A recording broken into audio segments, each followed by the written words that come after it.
Ladies and gentlemen, here's Dan Matutina. By the way, he designed our new trophy for Adobo Design Awards. We're very excited to see it.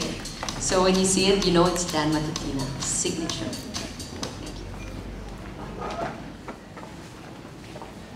Hello. Nakakabahan ako sa katahimikan. Anyways, kumusta yung debut? Yun, yung talk ko today is about identity design. Yeah, designing for new and newish brands. So, I guess in terms of like the topics, I divided into three. First, I guess new brands, and second is rebrand, and then third is I guess how to extend the brand in terms of like illustration and graphic design. Hello, I introduced now. I'm Dan. So I'm from Plus 63.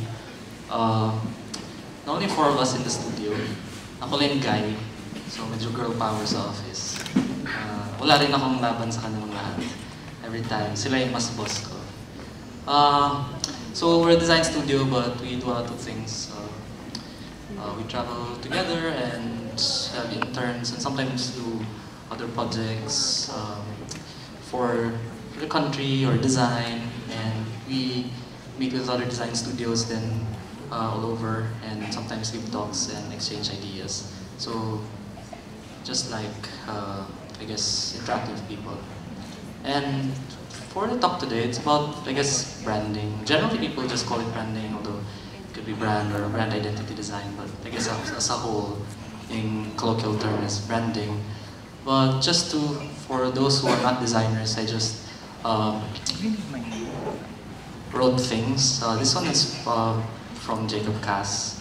So to subdivide the three down, but you don't necessarily interchange it. I mean, when you talk to clients or you talk to each other, so brand lang is I guess that's the whole thing. That's a brand, the perceived emotional corporate image or response of a certain name or brand. And brand identity is actually the visual aspect of it, like the actual colors and the actual typeface used and business cards and other things related to visual identity. And I guess the third one is logo. It's just part of the whole brand identity, and it's the simplest form.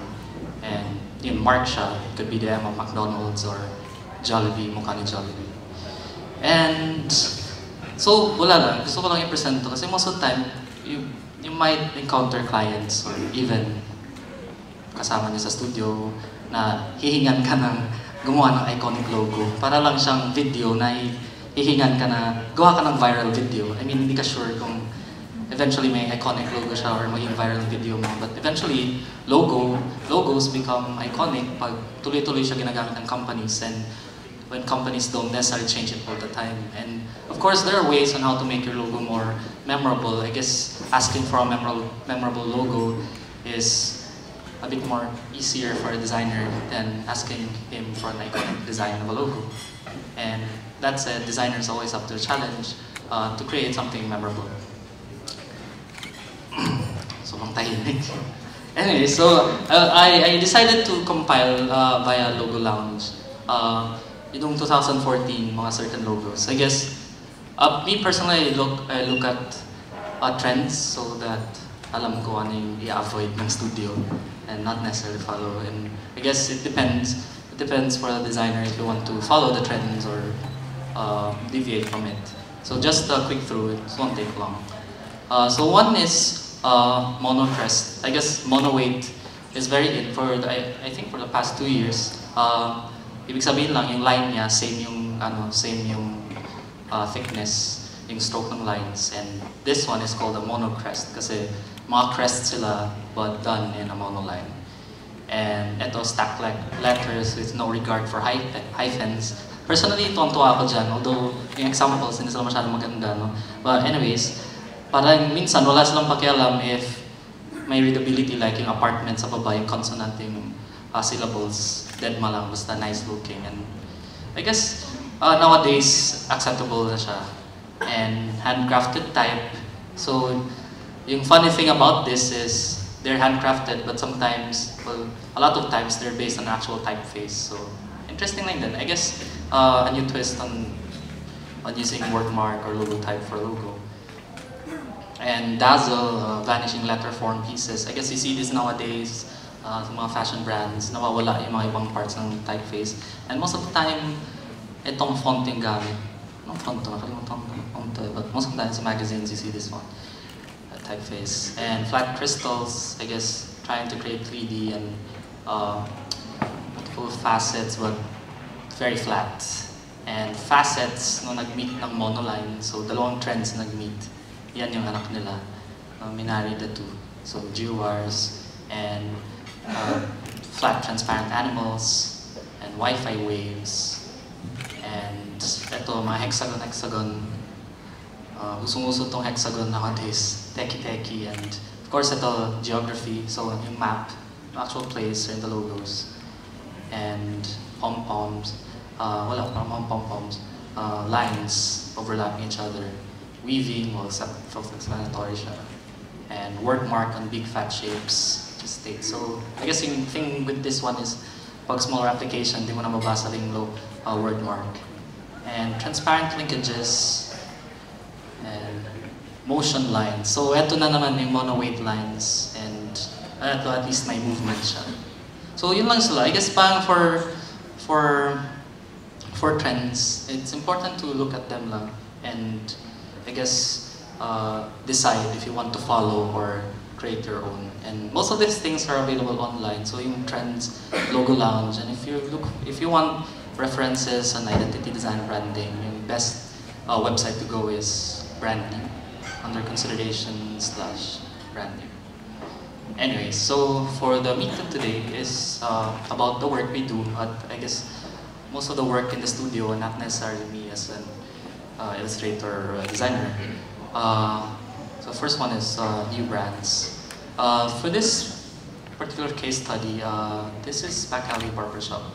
Sino nakapunta sa Back Alley Barbershop?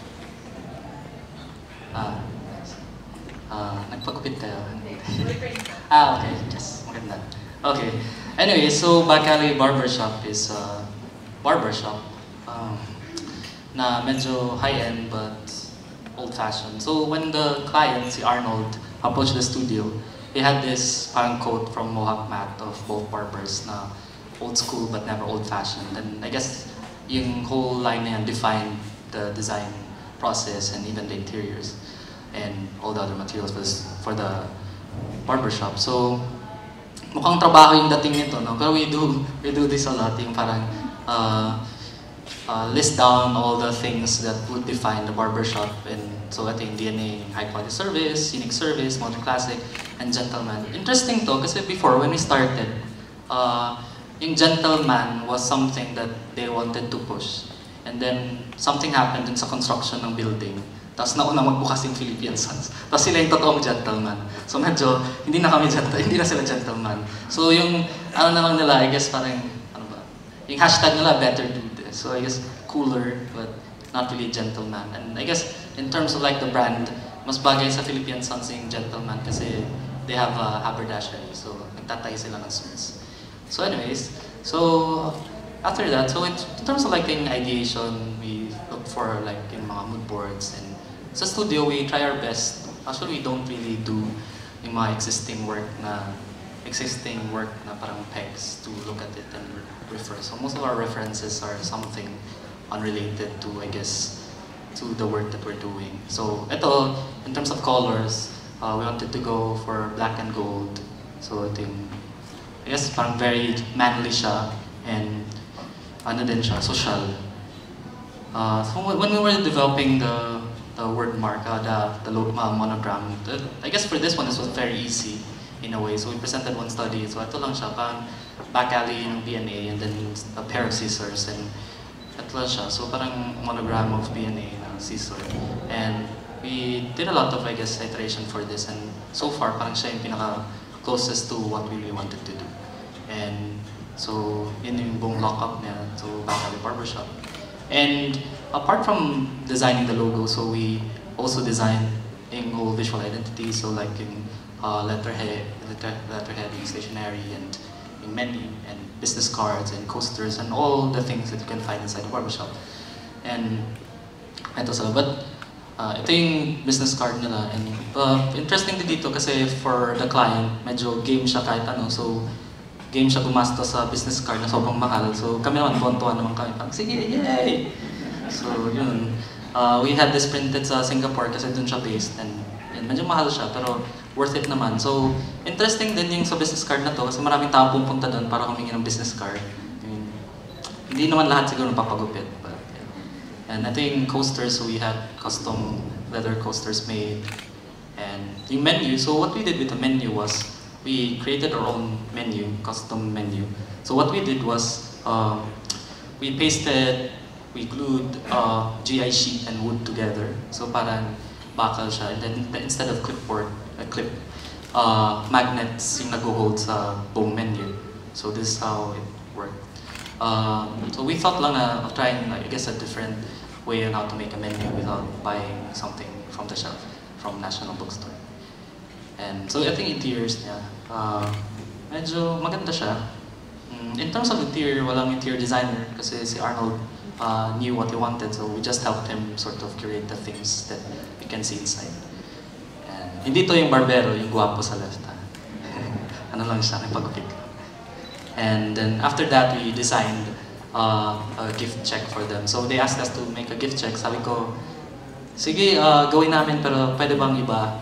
Sabi niya, sige, game. Tapos add-on lang siya. So I guess in terms of like pricing, he was asking me how much for it. Sabi ko, hindi, free na lang basta gastusan mo yung production. So medyo mahal din yung production.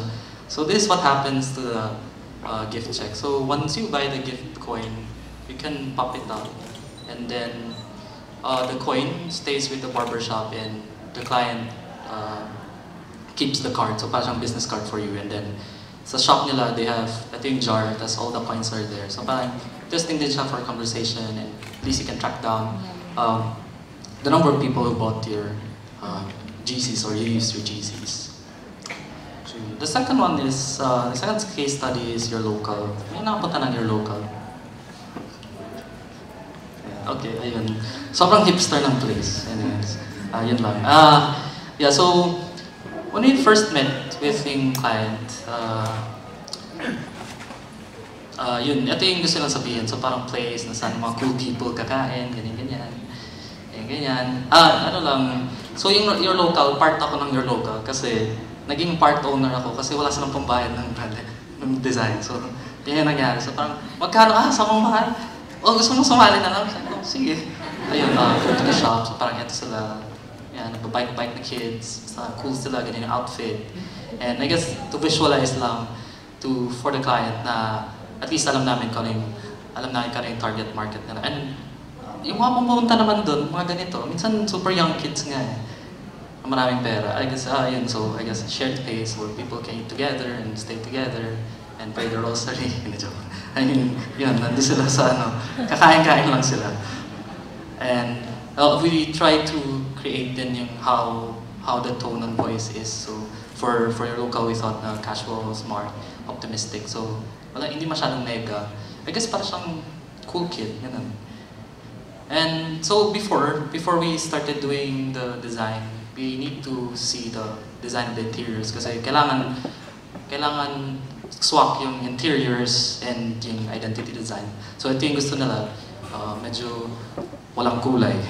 Yun. So parang isip namin, okay yan, mga kulay. And interestingly, kasi yung katabi niyang shop, yung yardstick, sobrang daming kulay, tsaka sobrang liwanag. So naging okay na contrast siya. So yung sa madilim, tapos walang kulay. Yung sa maliwanag, may kulay. And yung approved na, I guess, brand direction was this. So, ito yung idea niya. Of course, yung naisip lang namin sa studio was more of yung word mark lang na your local, but yung A was yung arrow pointing down to the place na parang place to be type. But of course, most of the time, yung word mark niya was yung A na nakabaliktad. Sobrang hipster. Anyways, yung of course, may inspiration naman talaga sa nanggaling yung inspiration. So yung inspiration naman was mostly maps and how you pin your places and of course stops sa subway. And si Nico kasi yung chef and yung main guy, sobrang gusto niya talaga yung look sa yung mga shops, sa mga cafes sa Brooklyn. So yun yung main reference. And so we designed na sobrang simpleng word mark na your logo. I guess yung logo itself is nothing too super awesome sa kanya, but I guess in terms of like yung identity, yung application. And I think hipster A, naka-point down. And I think may ibang stuff that we did for them. So a lot of the stuff we did by hand, and some we had printed. So ito yung open and close sign. Yung mga boys ko sa studio, sila, I mean, hindi sa studio, pero mga boys na pati ko work, sila yung naggawa yan. And yun, so ito lahat yung identity, visual identity. So yung menu, ito yung sa menu, ito off the shelf siya. So parang sobrang kinakabahan ako kasi parang ayoko yung bumibili lang sa National. So yung ginawa namin, pininturahan namin lahat, pinahirapan namin sarili namin. So pininturahan namin itim, tapos yung gilid, pininturahan namin ng puti. Para bagay siya dun sa overall look. And so, dahil type namin yung mga kalokohan, gumawa kami ng relo para sa your local. And sabi namin, eto yung time sa loob ng shop. So, yung your local clock, wala siyang kamay. Yung A lang siya, or hand lang siya. Pwede mo siya hulaan kung anong oras na. I guess, sinisip namin, at least, hindi nila na mamalayan yung oras na tumatakbo. Kain lang sila ng kain, but tuwan-tuwa yung mga tao dyan sa clock. Okay lang siya. Ginawa rin namin ito from scratch. I guess, binili namin yung mechanism and then assembled it.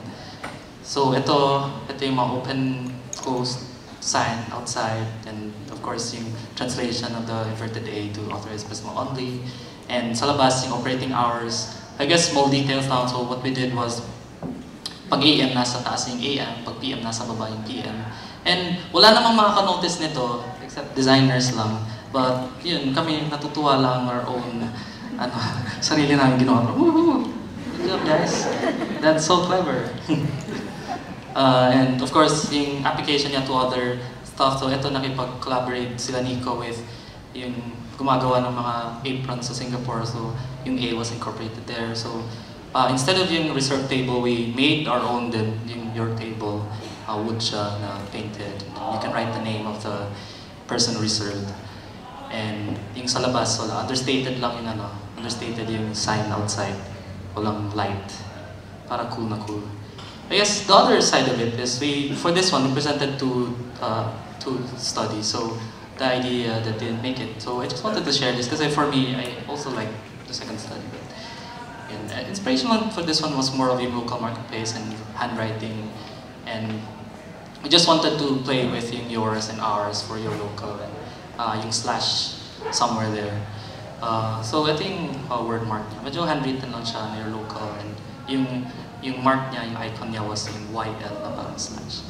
And I think yung tsura niya, I guess just wanted to share it, but not necessarily explain a lot of it. But yun, mas handmade siya, mas yung concern lang nila for this was, kasi this open like 2 years ago, medyo uso at that time yung parang ganito. So okay lang din for me na hindi siya na-approve, but yun, interesting din siya. And may mga play lang kami on copy na eto, mga chika-chika na you can still imagine you sitting on the window, mga ganong.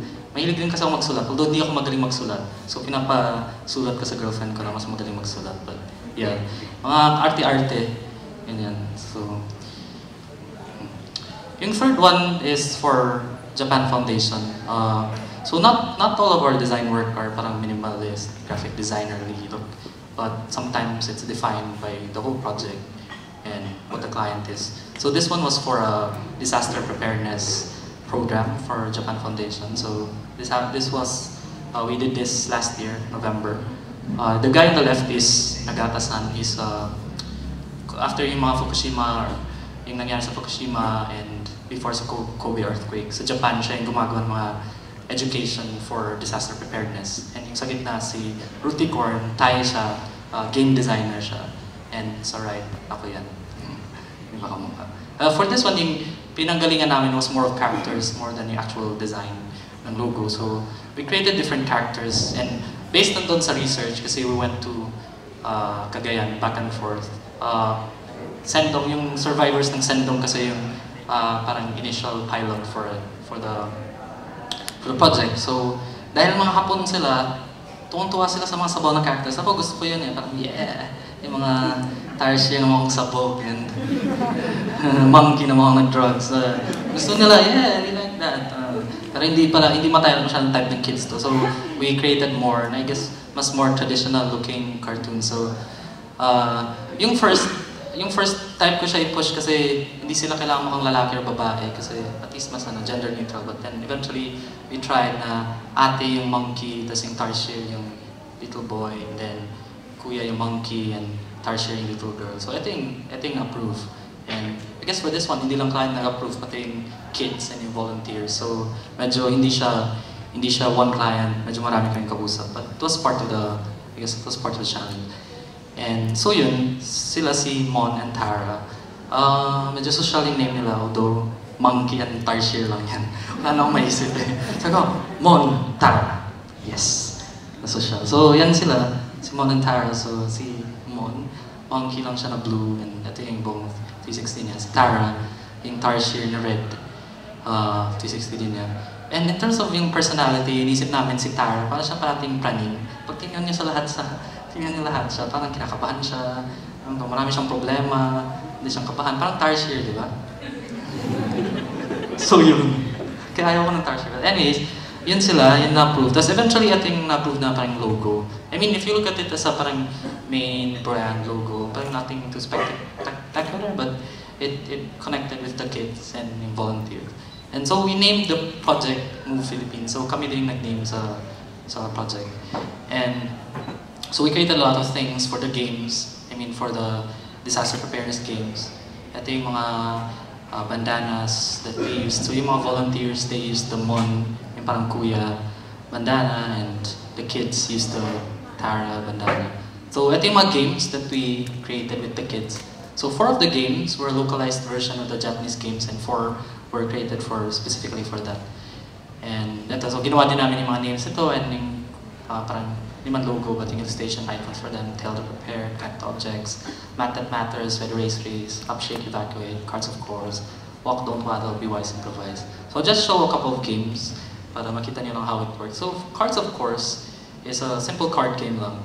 The idea lang was to show the kids at first yung steps how to do the things, like how to make coconut playing ball, or how to make a cooking stove, and how to make a guava twig toothbrush. And then eventually they'll arrange it for you. So pag nakita na nila, papakita to ng mga facilitators, and then the kids will answer them.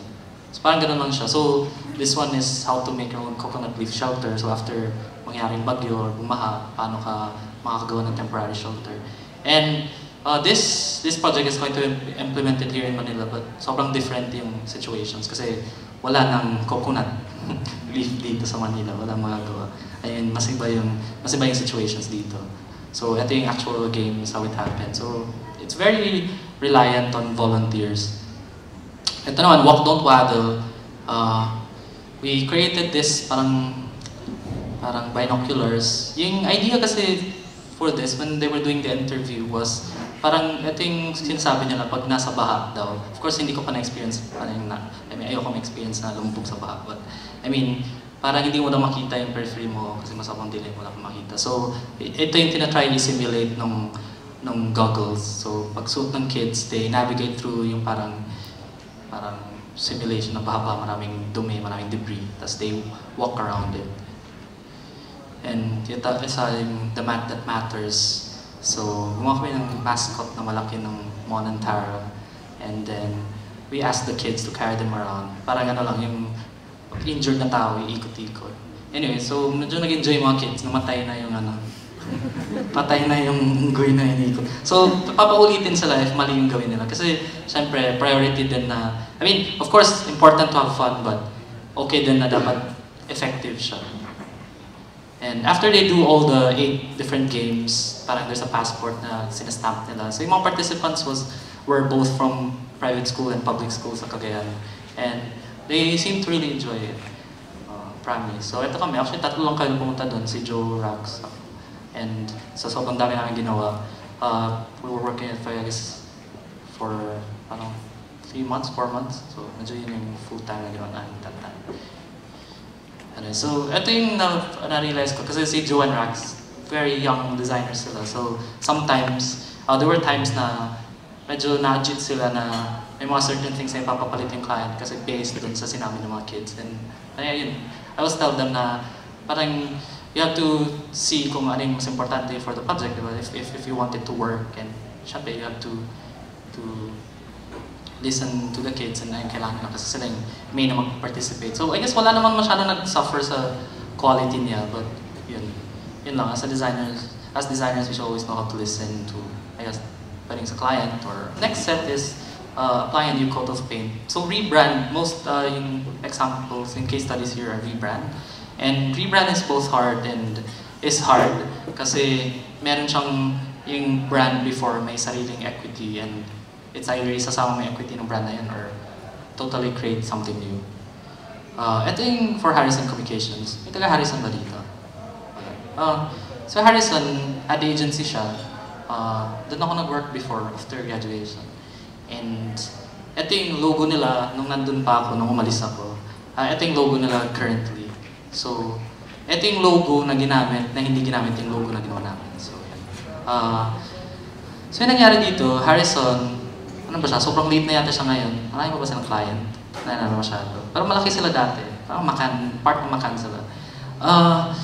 Yun. So when they approached me, medyo may crisis sa Harrison. So they, I guess, apart from changing the whole structure of the company, gusto nila na mag-rebrand.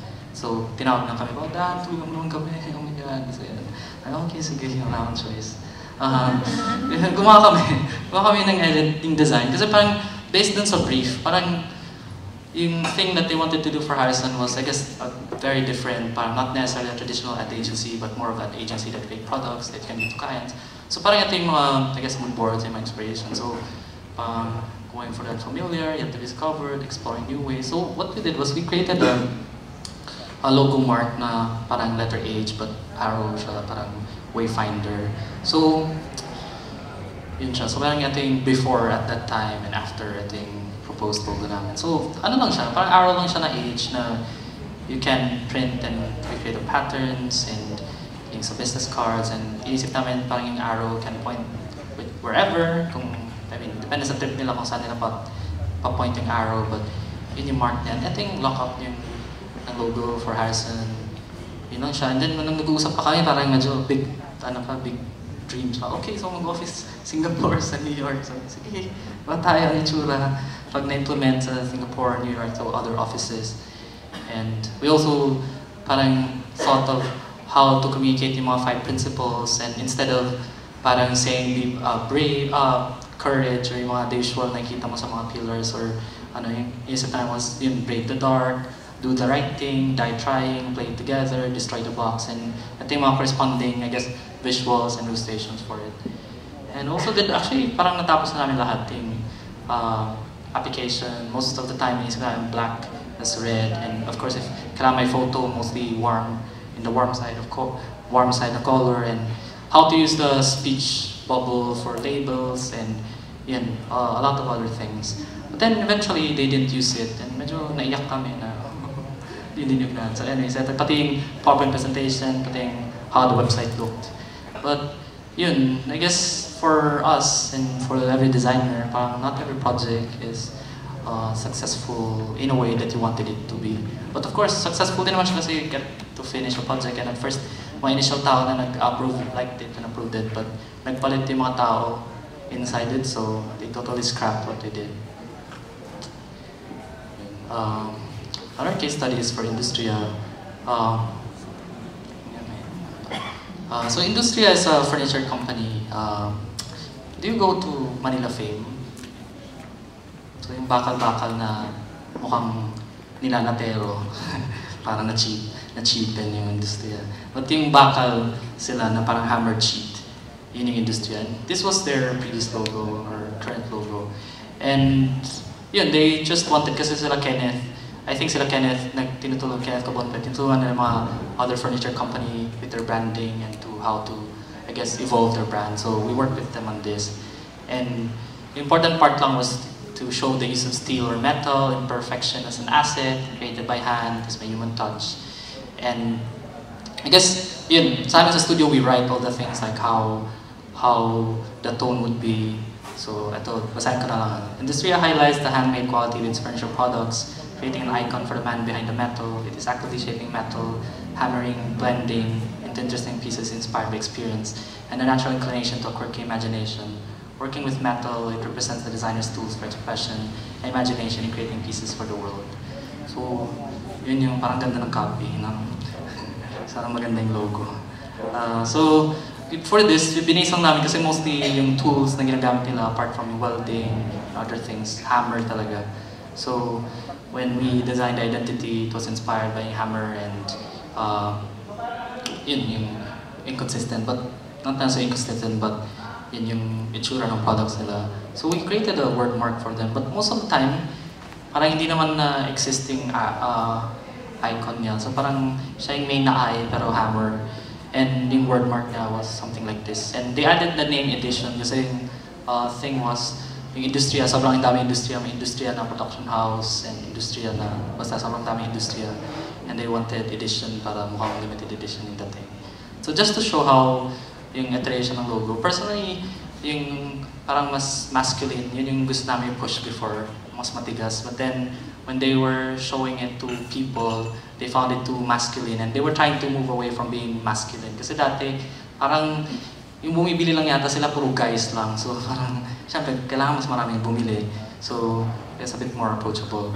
So, this was their booth yung last year, not this year. So, even yung design ng booth, they designed this themselves, but we told them na it shouldn't look like a dungeon. Kasi dati parang dungeon yung tsura nila. Kasi puro bakal, puro copper, sobrang dilim, madilim yung booth nila. And then we tried to brighten it up.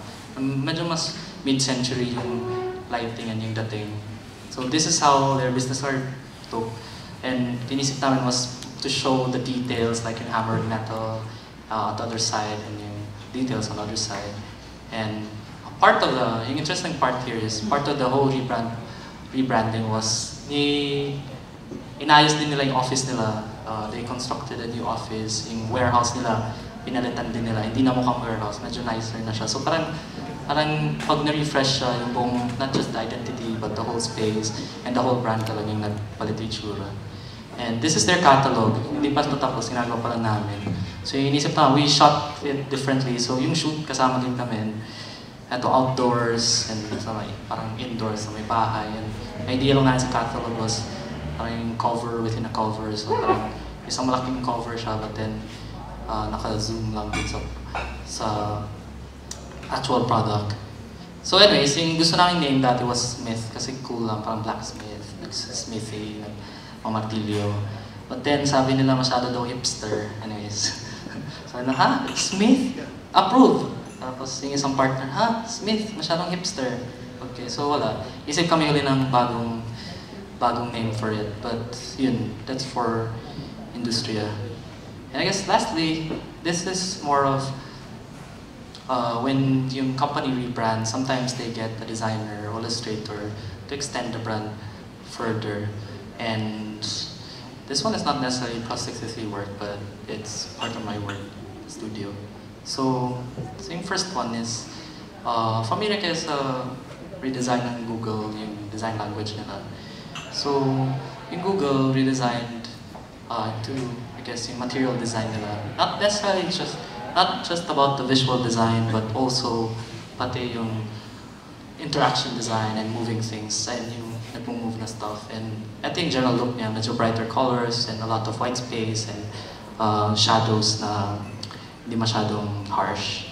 So ito yung mga color scheme ng material design. And ito yung mga do's and don'ts nila. So parang brand guidelines na talaga siya. How to use illustration and how not to use illustration. So gusto nila illustration may focus and how to use photos. And ito yung mga principles for material design language and how it looked in the piece of interaction design screen. So ito yung ginawa ko for them. So they did, they had yung reseller program nila. They wanted to have 3 different screens with illustrations. And of course, if you look at the brief, ito yung brief nila, medyo walang kagandahan. No? Pero yun lang, yung constraints, wala masyadong constraint but more of being adhere to material design. So as a designer and illustrator, you have to look at all the things and the colors na pinakita ko kanina and how you can use the illustration to create an illustration within the same parameters. So the whole process is a lot of sketches and sending the sketches back and forth sa Google and sa akin. And wala masyadong Skype, Google Hangout. Wala masyadong Google Hangout, but mostly emails lang. And the thing is, instead we went with a road na very, I guess, very basic or very direct to the point, and to a bit more abstract and conceptual. And then eventually we went with something conceptual. So I think isang screen na ginawa ko for yung reseller program. So the idea was when you sign up, parang ito yung dun sa sign up screen. So yung idea lang namin was to show the different services as part of the constellation. And if you look at the lower left, you see a guy looking at the stars. Parang yung idea lang was, it was camping. And I guess parang ganun yung feeling. When you sign up, you don't get approved right away kasi you wait before kanila approve. And then, yan lang siya, naghihintay ka makuha yung service. And I guess when you look at the site, parang ano lang siya, parang nice to look at and part of the whole thing. And hindi siya, and it looks like it's part of the Google material design.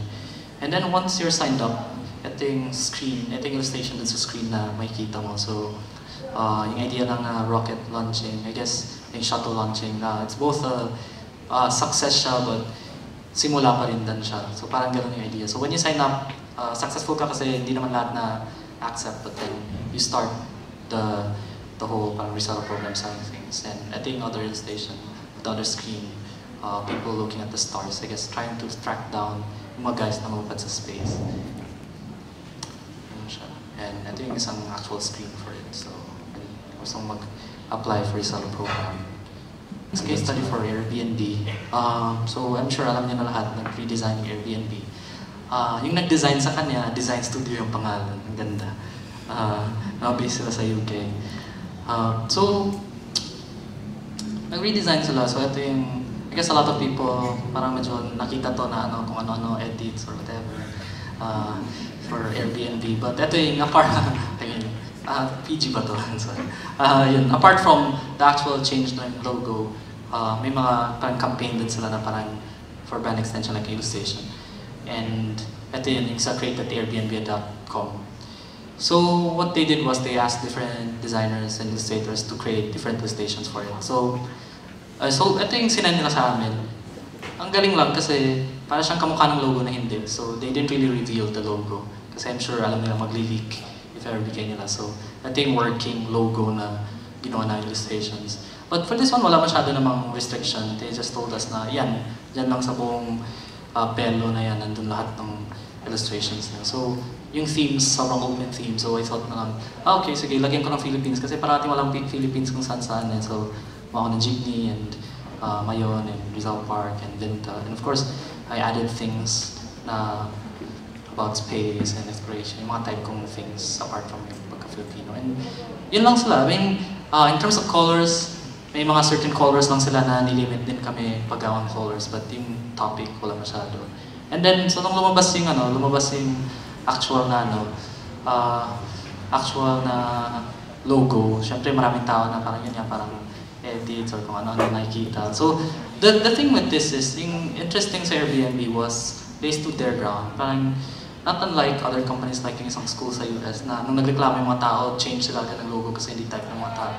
And of course, yung Gap, pangit naman talaga siya. But then, nagreklamo yung mga tao sa Gap, pinalitan nila ulit the whole logo. But yung Airbnb, parang they had fun with it pa eh. Gumawa sila nito, the Bello Report.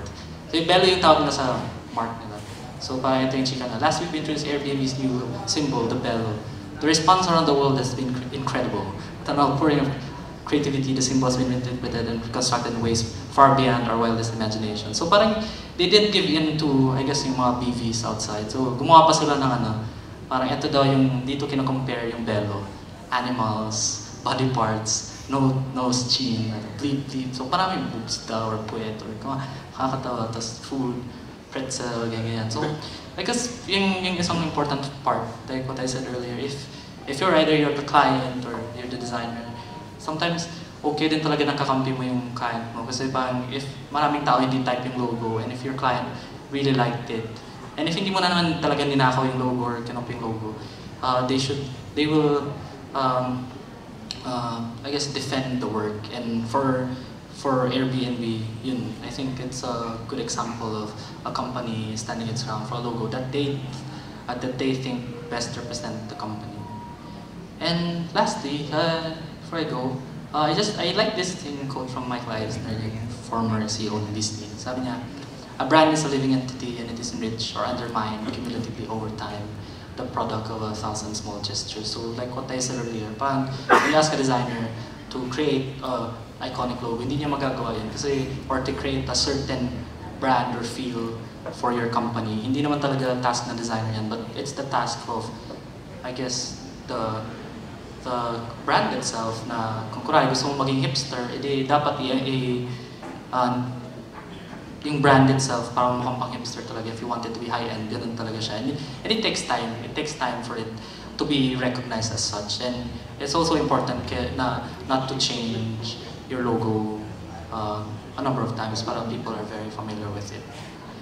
And thank you.